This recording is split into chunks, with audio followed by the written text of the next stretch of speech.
doing keratin treatment for about it's been 2 weeks now. तो 2 week बाद देखिए मेरा बाल कैसा है। पर अगर आप मुझसे पूछो तो मुझे ऐसा ही ज़्यादा पसंद है। मुझे वो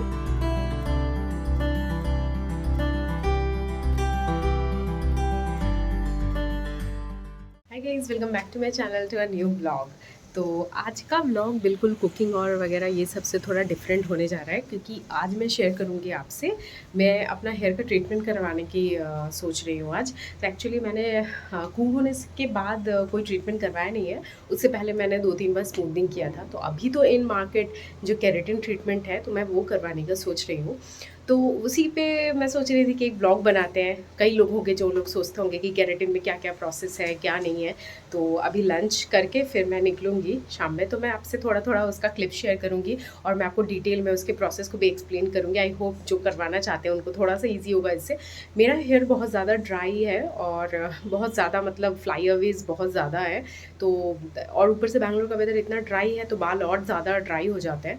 तो इसी के लिए मैंने ये करवाने के लिए सोचा है। तो आपसे मैं शेयर करूँगी, तो बने रहिए व्लॉग पे, देखिए और मैं कौन सा पार्लर जा रही हूँ वो बता देती हूँ।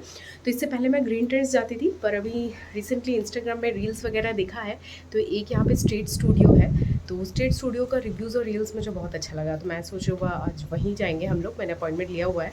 तो ये टोटल आपको हाथ में लेके चलना पड़ेगा, 6 घंटे का टाइम लगेगा। 5 से 6 घंटा टाइम लग जाएगा। तो इसीलिए कुहू को फिर लंच वंच करवा के, आज छुट्टी का दिन है तो कुहू पापा के पास रहेगी और मैं जाऊँगी करवाने के लिए।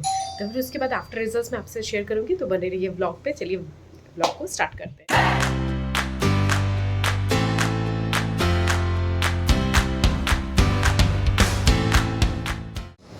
तो मैं पहुंच गई हूँ स्ट्रीट स्टूडियो। तो ये कोरमंगला के रहेजा आर्केड में है। तो ये बिल्डिंग का नाम है रहेजा आर्केड। और यहाँ पे नीचे मैं जब भी जो 2 बार गई हूँ अभी तक, 2 बार ही मैंने देखा है, बहुत अच्छा सा फ्लिया मार्केट टाइप का रहता है। तो इसमें फ्ली मार्केट में आप क्लोथ्स ले सकते हैं, फिर वो जो स्ट्रीट शॉपिंग की चीज़ें हैं वो है। और फर्स्ट फ्लोर में है ये स्ट्रीट स्टूडियो। तो अभी तो यहाँ एंटर करते ही मुझे थोड़ी देर के लिए बैठने के लिए बोला गया। और ये स्ट्रीट स्टूडियो ऐसा है कि इनका ना कॉन्सेप्ट जो है ना स्टूडियो टाइप का है, मतलब ओपन है। तो एक मिरर है, उसके चारों तरफ सब बैठ के कर रहे हैं। ऐसा नहीं कि रूम रूम या सेपरेशन है। तो अभी एक ब्यूटिशियन आ गई थी और वो मेरे हेयर टेक्सचर को चेक कर रही थी और वो मतलब डिसाइड कर रहे थे कि केराटिन का कौन सा प्रोडक्ट यूज़ करना है। तो अभी प्रोसेस ऑलमोस्ट स्टार्ट हो गया है। सबसे पहले उन लोगों ने मेरा हेयर वॉश किया, हेयर वॉश करके ब्लो ड्राई करके, ड्राई करने के बाद अभी वो केराटिन का कुछ प्रोडक्ट लगा रहे थे, जो वो धीरे धीरे मतलब बालों के डिफरेंट डिफरेंट सेपरेशन कर रहे थे और ईच सेपरेशन में बहुत ही अच्छे से स्कैल्प टू रूट अप्लाई कर रहे थे। और वो जो प्रोडक्ट अप्लाई कर रहे थे वो स्कैल्प से थोड़ी सी दूर से ही अप्लाई कर रहे थे, जैसे कि आप देख सकते हैं, ताकि स्कैल्प जो केमिकल है वो अपनी आपके स्कैल्प को अफेक्ट नहीं करे। इसलिए इससे हेयर फॉल तो आपका बिल्कुल नहीं होगा।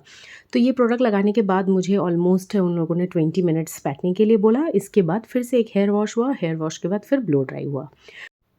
ब्लो ड्राई फिनिश होने के बाद फिर हमारा स्टार्ट होगा आयरनिंग प्रोसेस। तो ये सबसे पेनफुल प्रोसेस होता है, क्योंकि इसमें वो बिल्कुल पतले पतले आपके बाल के सेपरेशंस बनाते हैं और उसको फिर बिल्कुल खींच खींच के आपको उसको आयरन करते हैं। तो मुझे तो थोड़ा स्कैल्प में पेन हो रहा था, पर but it was worth it. तो लास्ट में तो मुझे इफेक्ट अच्छा ही मिला। तो ये एक और ही स्टेप है जिसमें कि वो धीरे धीरे आपके बाल के सारे सेपरेशंस के पार्टीशंस बनाएंगे और उसको पूरा देखिए एकदम पूरा स्कैल्प से लेके रूट तक अच्छे से इसकी आयरनिंग करेंगे। ये आयरनिंग ज़रूरी है कि जो केमिकल उन लोगों ने लगाया है वो केमिकल ताकि बाल में बिल्कुल लॉक हो जाए, इसलिए। तो देखिए बस आयरन करने के बाद मेरे बाल बिल्कुल अभी स्ट्रेट दिख रहे हैं और इसके बाद हमारा होगा नेक्स्ट हेयर वॉश। तो अभी यहाँ पे उन लोगों ने एक केराटिन का मास्क लगाया था। ये मास्क लगाने के बाद फिर से हमारा हेयर वॉश हो गया। बस यही फाइनल था। अब ये हेयर वॉश होने के बाद अभी ये है मेरा फाइनल लुक। तो अगर स्मूथिंग वगैरह करेंगे तो 24 आवर्स आपको बाल कान के पीछे टक नहीं करना है और ये सब झमेला रहता है। पर ये केराटिन ट्रीटमेंट बहुत अच्छा है क्योंकि सेम डे में ही वॉश भी हो गया। टाडा! All done. बहुत टाइम लग गया, 4-5 घंटा, बारिश भी हो रही थी। तो अभी कैब बुक किया, अभी फटाफट घर चलते हैं। कुहू ने वीडियो कॉल किया था कि मम्मी कहाँ हो, चलते हैं अभी। Hi guys, so welcome back. So this is me after doing keratin treatment for about it's been 2 weeks now. तो 2 वीक बाद देखिए मेरा बाल कैसा है। थोड़ा वेवी आप नोटिस कर रहे होंगे क्योंकि मैं पूरा दिन ऑफिस का काम करती रहती हूँ, फिर कुहू को भी संभालना होता है। तो मैं बालों को जनरली क्लच करके रख देती हूँ, तो इसीलिए थोड़ा वेवी है। पर अगर आप मुझसे पूछे तो मुझे ऐसा ही ज़्यादा पसंद है। मुझे वो बिल्कुल पिन पॉइंट स्ट्रेट वैसे बाल मुझे उतने ज़्यादा भी पसंद नहीं है। तो अभी से पहले मैंने 3 बार स्मूथनिंग करवाया था, स्मूथनिंग ट्रीटमेंट करवाया था, पर इस बार जो मेरा केराटिन हुआ है ये बिल्कुल वर्जिन हेयर पे हुआ है। तो ना ही मैंने कभी कोई किसी टाइप का कलर या कुछ भी अप्लाई नहीं किया था, तो मेरा बाल बिल्कुल वर्जिन था। तो जब आप केराटिन ट्रीटमेंट करने जाएंगे तो वो लोग वहाँ पे पूछते हैं कि आप लोग आपने क्या कभी हेना यूज़ किया है या कलर यूज़ किया है, क्योंकि वो उस बेसिस पे डिसाइड करते हैं कि कौन सा मतलब प्रोडक्ट यूज़ करना है और कितने अमाउंट में यूज़ करना है। तो इसीलिए अगर आपसे पार्लर में जाके कोई पूछते हैं तो आप वो सही सही इन्फॉर्मेशन दीजिएगा, नहीं तो फिर बाद में क्या होगा। मैंने वहाँ पे जब मैं गई हुई थी तो एक कस्टमर आए हुए थे, तो उनका नोटिस किया हमने कि उनके बाल पे आफ्टर केराटिन थोड़ा ब्राउन ब्राउन कलर का टेक्सचर हो गया था, पर उनको ब्लैक हेयर चाहिए था, तो इसलिए उन्होंने पहले से बताया नहीं था, तो शायद वो कुछ और कर सकते थे।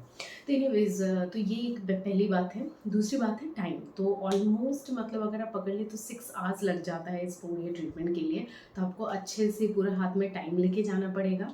नेक्स्ट है कॉस्ट। तो बैंगलोर में मैंने यहाँ पे स्ट्रेट स्टूडियो से करवाया था, तो इनका मैंने रिव्यूज़ वगैरह देखा था, अच्छा ही था, और इंस्टाग्राम में लिंक देखा था, तो वहीं से मैं गई थी। तो उन्होंने मेरा लिया, it was about I think 5900 में 6K अप्रॉक्स पड़ा था। उसके बाद वो लोग आपको शैम्पू, कंडीशनर और हेयर मास्क वगैरह सजेस्ट करेंगे, तो अगर आप वही चीज़ यूज़ करते हैं तो फिर आपका मतलब जो केराटिन ट्रीटमेंट है वो ज़्यादा दिन तक चलेगा। स्मूथनिंग और स्ट्रेटनिंग में क्या होता है कि वो हेयर के बॉन्ड को ब्रेक कर देता है और वो परमानेंटली स्ट्रेट बना देता है, पर केराटिन में ऐसा नहीं होगा। अभी जैसे मेरा बाल बहुत मैनेजेबल हो गया है, आप लोगों ने पता नहीं नोटिस किया होगा कि नहीं, मेरा बाल बहुत ज़्यादा इट्स सुपर ड्राई। तो सुपर ड्राई है, तो इसके ऊपर से अभी बहुत मैनेजेबल हो गया है, तो I was looking for something like this only. मुझे पिन पॉइंट स्ट्रेट बाल नहीं चाहिए थे इस बार, तो इसलिए अभी ये ज़्यादा मैनेजेबल हो गया। और मुझे बोला गया है कि आफ्टर फ्यू वॉशेस, मतलब जैसे ही वॉश होते जाएगा धीरे धीरे वो जो केराटिन जो प्रोडक्ट है वो जो अप्लाई करते हैं, केराटिन एक तरह का हेयर प्रोटीन होता है, तो वो जो अप्लाई करते हैं हेयर पे वो धीरे धीरे जाता जाएगा। तो मैंने उनसे पूछा, तो उन लोगों ने मुझे बताया कि ऑलमोस्ट 3, अगर आप वीकली ट्वाइस अगर हेयर वॉश करते हैं तो ये आई थिंक 3 मंथ्स एग्जिस्ट करेगा, उन लोगों ने बोला। अब ये डिपेंड करता है हर हेयर टाइप्स पे। जैसे मुझे पार्लर में स्पेशली सजेस्ट कर दिया, क्योंकि मेरा बाल बहुत ड्राई टेक्सचर का है और मैं अभी तो स्टे एट होम मॉम हूँ, मैं तो घर पे ही काम कर रही हूँ, अभी मेरा ऑफिस खुला नहीं है, तो बाहर जाना नहीं है, इतना पॉल्यूशन वगैरह नहीं है, तो उन लोगों ने मुझे सजेस्ट किया कि वीकली मैं सिर्फ एक ही बार हेयर वॉश करूँ। तो अभी तो मैं वही कर रही हूँ। तो अभी 2 वीक्स हो गया है, बाल काफ़ी मैनेजेबल हो गया है मेरा। और इसके अलावा हेयर फॉल की अगर बात करें तो बेंगलोर का पानी ऐसे ही बहुत ख़राब है, हार्ड वाटर है, तो यहाँ हेयर फॉल ऐसे ही होती है। तो मैं ये केराटिन ट्रीटमेंट, इसको मैं बिल्कुल ही नहीं बोलूँगी हेयर फॉल का कोई रीज़न, हेयर फॉल इसकी वजह से नहीं हो रहा है। तो ये भी एक बात है कि हेयर फॉल, आपका केराटिन ट्रीटमेंट जो है हेयर फॉल को ट्रिगर नहीं करेगा। अगर आपको फिर भी हेयर फॉल होता है तो आप अपने मतलब कोई डर्मेटोलॉजिस्ट दिखा सकते हैं, अपने स्कैल्प को चेक करवाइए या फिर कुछ और प्रोडक्ट स्विच कीजिए। और एक बात है कि अब ये डिपेंड करता है कि आपको क्या चाहिए। अगर किसी को पिन पॉइंट स्ट्रेट चाहिए तो वो केराटिन ना करवाए। अगर आपको सिर्फ बाल मैनेज करना है, वीवी ही ज़्यादा पसंद है, तो फिर आप केराटिन करवा सकते हैं। तो ये थे कुछ पॉइंट्स जो मैं आप लोगों के साथ शेयर करना चाहती थी। मैं बहुत टाइम से सोच रही थी करवाने का, पर कुबू बहुत छोटी थी तो मैं नहीं जा पा रही थी। तो इस बार जब मैं गई तो इसीलिए मैंने छोटे छोटे क्लिप्स लिए और मैंने पूरे डिटेल में आपको एक्सप्लेन किया है कि क्या क्या स्टेप है। तो आई होप इससे आप में से किसी को थोड़ा हेल्प मिल जाएगा। तो चलिए इस वीडियो को अब यही ख़त्म करते हैं। तो अगर आप लोगों को ये वीडियो अच्छा लगा या फिर इन्फॉर्मेटिव लगा हो तो इस वीडियो को लाइक कीजिए, और अगर चैनल को सब्सक्राइब नहीं किया है तो सब्सक्राइब कर दीजिए। तो अभी रिसेंटली मेरा 2K कंप्लीट हुआ है, I am very happy for it. So I want to thank all my viewers, all my subscribers for it. आप लोग के बिना ये नहीं होता। So keep supporting me. चलिए फिर मुलाकात होगी नए वीडियो के साथ, तब तक के लिए tata, take care, good night, bye bye.